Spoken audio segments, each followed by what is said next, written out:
Voici la suite du cours sur la Méditerranée à l'époque médiévale. La deuxième partie du cours portait sur les civilisations qui se rencontrent. La première partie portait sur le constat des civilisations. La deuxième partie sur des civilisations qui se rencontrent. Le premier point sur des civilisations qui s'affrontent.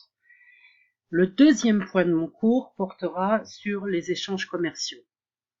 Vous avez ici une carte qui vous montre les échanges commerciaux au XIVe siècle.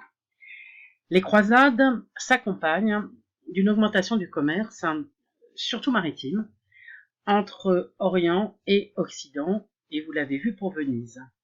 Les produits échangés sont agricoles et artisanaux. Les Italiens en sont les grands intermédiaires, et particulièrement les villes de Pise, Gênes, ou bien entendu Venise. La Méditerranée, dont on voit l'importance ici, est en contact avec la Flandre. La Flandre est le deuxième foyer économique de l'Occident.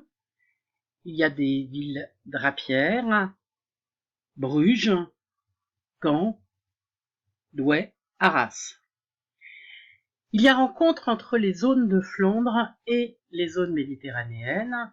Ces rencontres se font dans des régions intermédiaires et ont favorisé le développement de ce que l'on a appelé les foires de Champagne. Et les 4 foires de Champagne que vous avez ici, qui sont les foires de Provins, Troyes, Bar-sur-Aube et Lagny-sur-Marne. Les 2 premières, Provins et Troyes, ayant lieu 2 fois par an. Ces foires sont garanties par le pouvoir politique. Ce grand commerce maritime permet de nouvelles techniques commerciales. On constate dans cette époque les premières banques qui sont créées par les Italiens. On a aussi des compagnies commerciales, c'est-à-dire des compagnies où plusieurs investisseurs se rencontrent pour financer, particulièrement pour financer un voyage maritime, et les bénéfices de ces voyages maritimes sont partagés entre tous les investisseurs. Autrement dit, avant de faire un grand voyage, les marchands contactent des collègues en fait pour rassembler de l'argent, pour rassembler des marchandises, pour que le voyage soit rentable. Le troisième élément qui est extrêmement important, c'est la création des assurances. Ces voyages sont dangereux, il y a des pirates, il y a des tempêtes. La Méditerranée est une mer qui, contrairement à ce qu'on pense souvent, n'est pas très facile. On a donc créé des assurances pour empêcher les pertes financières.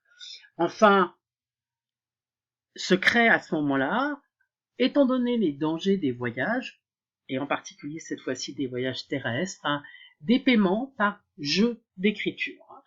Quelqu'un qui part par exemple de Venise pour aller dans les foires de Champagne, qui va donc passer par Milan, par Lyon et pour arriver dans les foires de Champagne, ne va pas partir avec une grosse somme d'argent, mais il va partir avec une lettre de change. À l'arrivée à Lagny-sur-Marne, par exemple, il ira chez un banquier, en fait, qui, en échange de ce jeu d'écriture, en échange de cette lettre de change, lui donnera de l'argent qu'il pourra utiliser à faire ses achats à la foire de Lagny-sur-Marne.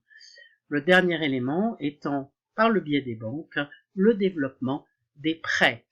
On a donc une relation commerciale très active qui est centrée sur la Méditerranée, mais qui déborde largement au-delà de la Méditerranée avec des échanges de draps qui viennent du nord et en particulier de la région des Flandres, mais aussi de fourrures qui viennent du centre de l'Europe ou de l'est de l'Europe contre les produits spécifiques de la Méditerranée et les produits précieux, les épices par exemple, qui viennent de plus loin que la Méditerranée. Petit 3, les échanges intellectuels. Ces échanges intellectuels sont liés, là encore, au déplacement des êtres humains. Le premier déplacement des êtres humains, on l'a vu, ce sont les croisades. Mais la Méditerranée est occupée par des civilisations religieuses, par des religions qui ont parmi leurs objectifs, parmi leurs impératifs, des pèlerinages. Les pèlerinages sont aussi l'occasion de voyages et de rencontres humaines. Alors c'est le cas parmi les plus connus des voyages d'Ibn Jubayr, qui a fait 2 pèlerinages à la Mecque, voyage que vous voyez ici, avec une relation entre l'Espagne, la Sardaigne, la Sicile et l'ensemble du Moyen-Orient. On a de la même façon des voyages qui viennent de l'Europe du Nord vers l'Espagne, avec les routes de Saint-Jacques de Compostelle, qui est un des lieux très importants de pèlerinage des chrétiens. Les contacts entre chrétiens et musulmans aboutissent à des échanges donc intellectuels, des échanges de sciences. Ici, vous avez une image qui est très commune, très classique, qui évoque l'Andalousie, et le jeu des échecs,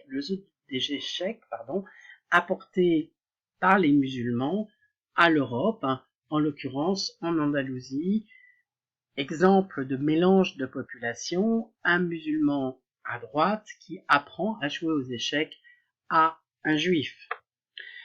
Beaucoup plus important que les échecs, avec des enjeux beaucoup plus importants, la médecine. Ce sont les Arabes qui apportent la médecine aux Occidentaux, ce sont les Arabes qui font les premiers précis de médecine, et vous voyez ici, dans un document qui date du XIVe siècle, le caractère quand même assez précis de la coupe anatomique faite par Mansour ibn Mohamed ibn Adnan ibn Yusuf Ilyas, c'est-à-dire fils d'eux, qui est un des médecins les plus connus du monde arabe.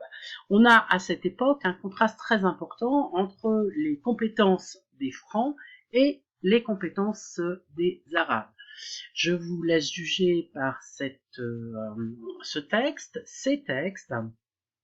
une description par un arabe de la médecine franque,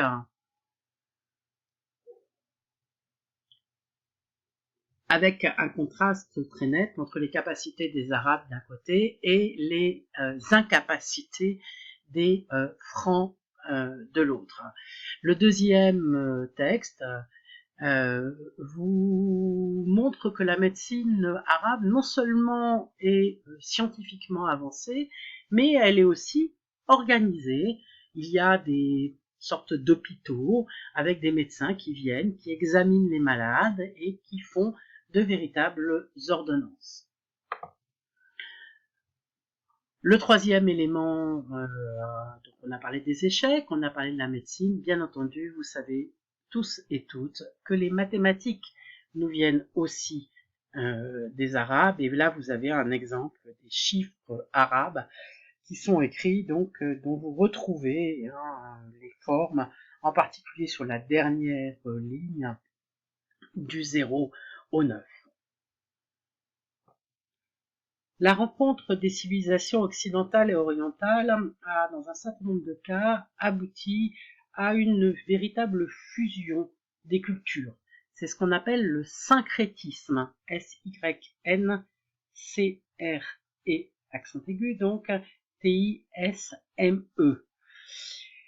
C'est particulièrement le cas dans la péninsule ibérique. Alors là, vous avez sous les yeux la comparaison entre un minerai, donc à gauche au Maroc, et le clocher chrétien du XIVe siècle de Teruel en Espagne. On aurait pu montrer aussi ce que vous avez ici, le clocher de Tolède, ville dans laquelle juifs, musulmans et chrétiens se rencontrent en Espagne. On trouve donc en Espagne une société originale où se mêlent les latins, les mozarabes, c'est-à-dire les chrétiens de langue arabe, les moudéjars, c'est-à-dire des musulmans qui sont sur la domination chrétienne, et des Juifs.